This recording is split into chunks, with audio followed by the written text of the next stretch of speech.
So what does Jesus mean in this story when he's speaking to Nicodemus and he says, you must be born of the Spirit, born again, born of the Spirit's breath?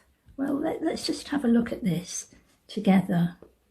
Now, Nicodemus is a wealthy and very respectable man. He's a very learned person. He begins by affirming his belief that Jesus must be from God because of all these amazing miracles that he is doing.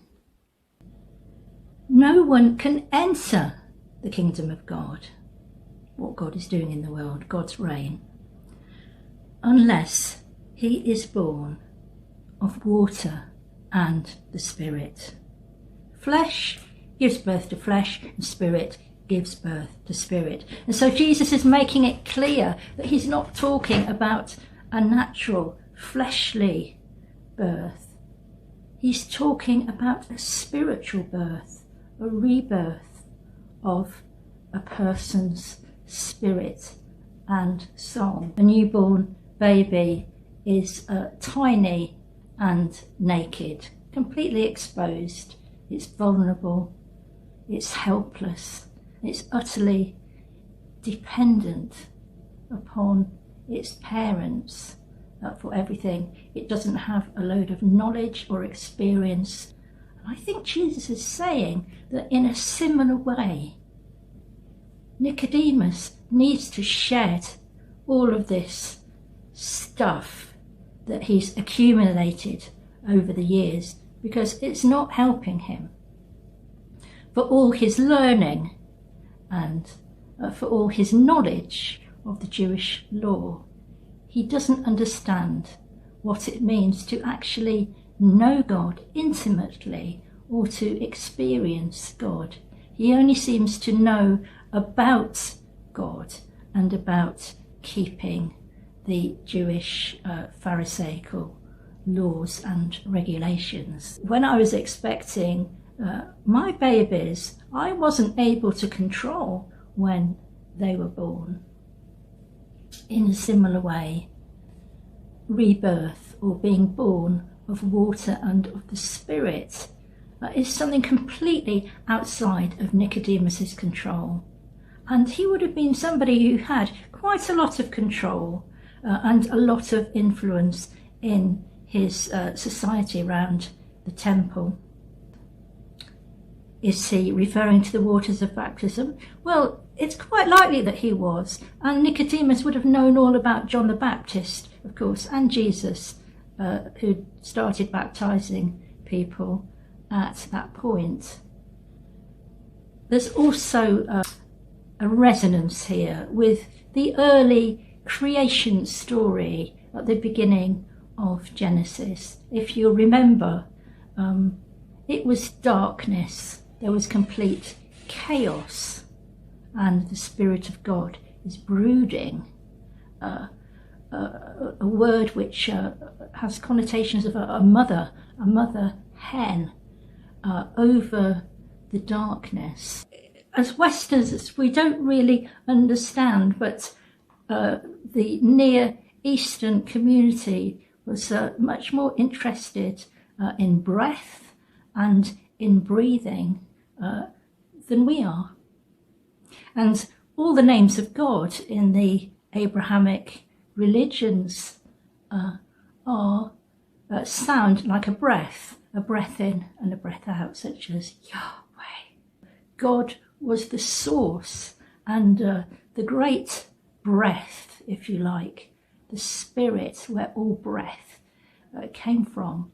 And so a newborn baby would vocalize God's name simply by taking its first breath. And of course, when you died, your last breath would be uttering the name of God. A very, very beautiful idea, really. The same word for breath is also the word for wind and for air and for spirit, for the human spirit and for God's Spirit. And so there is this this oneness about breath and wind and about the Spirit. And so Jesus goes on to say, don't be surprised that I'm telling you that you have to be reborn. The wind blows where it pleases. You hear the sound of it, but you don't know where it comes from, and you don't know where it's going. And so it is with everyone born of the Spirit. What is Jesus saying? Well, I think he's saying that it's all down to God. It's not something that we can control. Even though Nicodemus was such a highly successful man and of great standing in his community, I get the impression that he was in darkness just as he came to see Jesus in the darkness of night, that he was still back in that chaos, and the Spirit was brooding over him, if you like, in a similar way that we read about at the beginning of Genesis, when God's word speaks creation into being, and the water is separated into the sky above and the oceans below. And in this ancient mystical tradition that I was telling you about, you would imagine yourself to be back at the very beginning of time as a tiny, tiny little breath, part of the great breath of God, who is holy breath and the source of all life. And then you would imagine that breath coming into your being and being born, and so on. And so Jesus is referring to this. Now it sounds as if Nicodemus doesn't really know what he's talking about, and maybe that's why Jesus says to him, you're a teacher of Israel and you don't even understand this. His lack of understanding went much deeper. He was a man of externals whose religion, although very well meant, was all about scrupulously keeping a set of rules. And he didn't have that experience of breath, of spirit, of knowing God intimately, of that great source, the holy breath, who is God. And so Jesus, by saying he must be born again, he's suggesting to Nicodemus that the chaos and the darkness that he feels at the moment are okay. That's okay, Nicodemus. That is part of what God is doing in your life. Just go with the flow. Allow the wind to blow where it will. Don't try to control it. Allow yourself from that chaos to be spoken and breathed into life, to become that tiny, tiny little babe, born anew, losing all your ideas and pomposity and learning. Be nurtured and be fed and come to know Jesus through experience, and come to know God through Jesus, who is God. Shall we have a little prayer?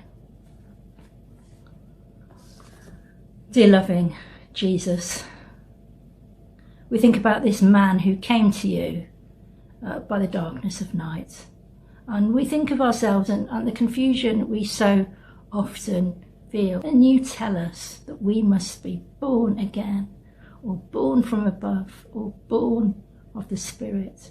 And we say, how can I be? And Lord, we acknowledge in these moments that this is a work of God, that this is a work of grace, that you are the one who does this work. And the very fact that we want it to happen, that we want to be born from above, that we want to be born from the Spirit, is because you are doing this.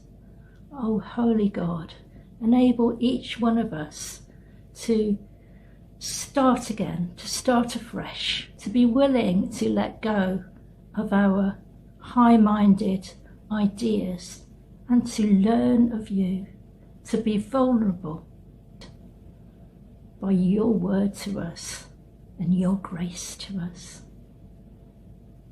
Thank you, dear God, that you are our mother and our father.